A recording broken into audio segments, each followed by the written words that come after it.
happy to see you because you're saying to me we're united, and we're just merely saying we want partnership.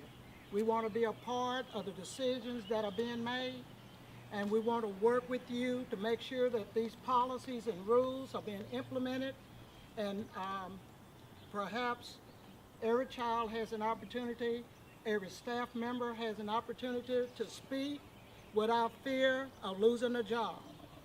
I lost my job simply because I was in opposition to so much that was so wrong. In 2009, Dr. Cornelius was my supervisor, and I've been in education for 43 years. He's a black man. He was a super leader. He was demoted unlawfully. I could not stand it. I couldn't take it any longer because I had witnessed students who was treated unfairly.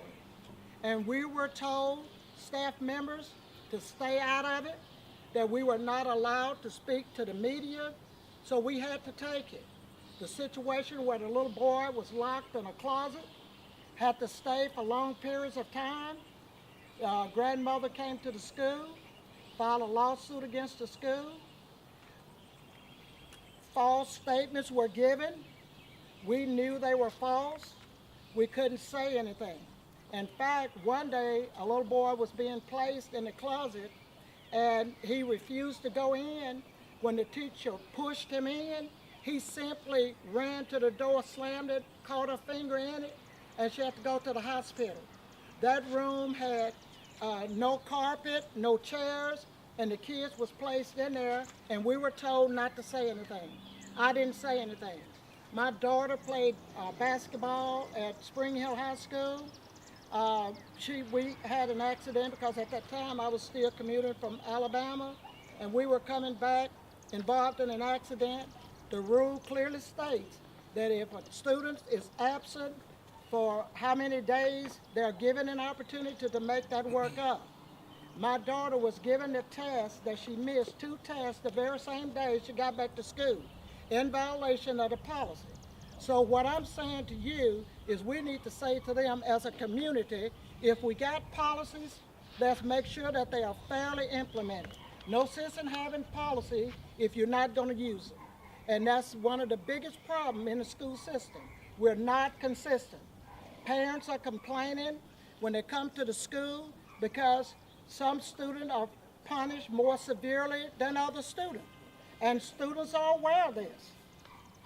Administrators are allowing situations to get out of hand because they are afraid to go and say or write up a referral because it's going to give the implication that they're not doing their job.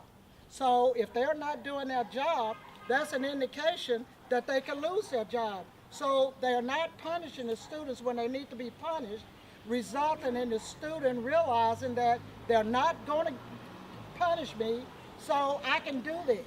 And the situation get out of hand as the situation is at Cox Middle School. Situation out of hand. If you can't control students, you can't manage students, you can't teach students. And that's the problem that we have. I've gone to the administrators. I've requested a meeting from the central office staff. And what I indicated to them is that we're sending too many students to the middle schools who are non-readers. We have certified, qualified teachers here who are not doing their job. Title I funds are federal funds that is to bridge the gap between the low achievers.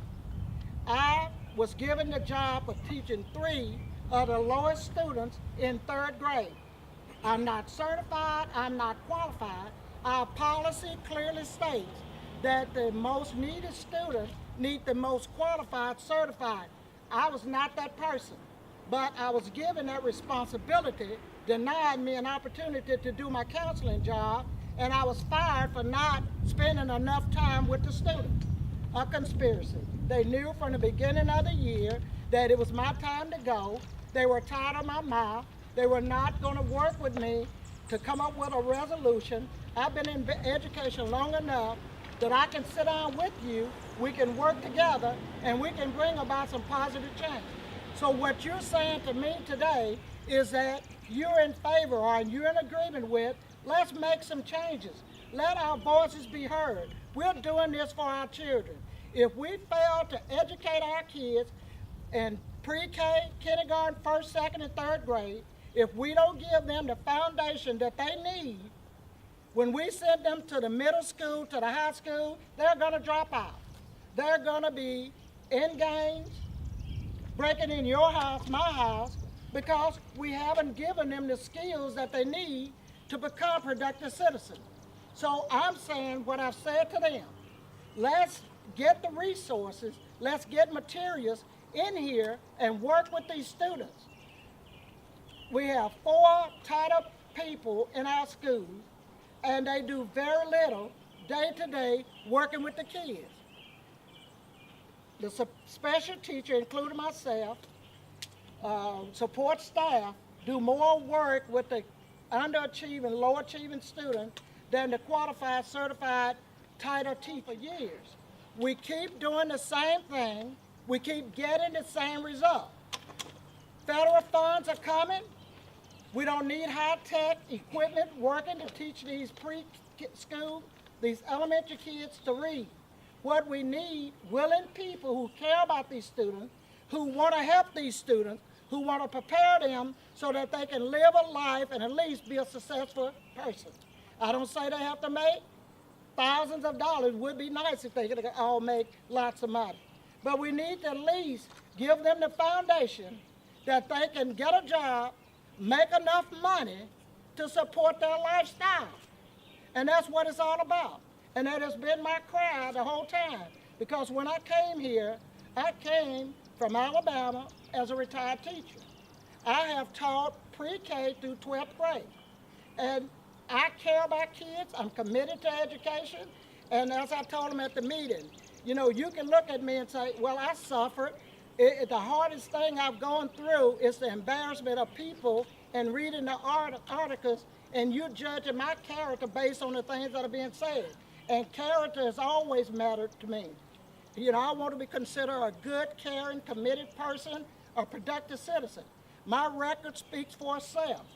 I have productive kids, my 3 kids. I said, thank you, Jesus. The community helped me with these kids. My husband and I didn't do it all by ourselves. And so I'm that person that's telling you, I'll work with you any way I can to help you with your child, because that's what I do. That's what I went to school to do. So I thank you for your support, and I can go on and on. I'm a teacher. I can talk forever. But I truly appreciate your support. And it's not like I'm standing up fighting by myself now. You're saying that we're bought into this. We understand. We're going to work together. I'm not saying we're going to put any demands on anybody. Make us partners. Let us work with you. We know our kids. We know what our kids need. I don't want to be intimidated or feared to come to you and say what you're doing is not working. I don't think that's what we want parents to say. That's what we want our students to say. You don't understand, because when you communicate with us your lack of understanding, then we can work together to try to bring about some positive changes. And that's what I'm saying for our school system. Come on, it's time for us to make a difference. Now's the time. Let's stand, let's stay committed, let's bring about some positive changes here. That's right.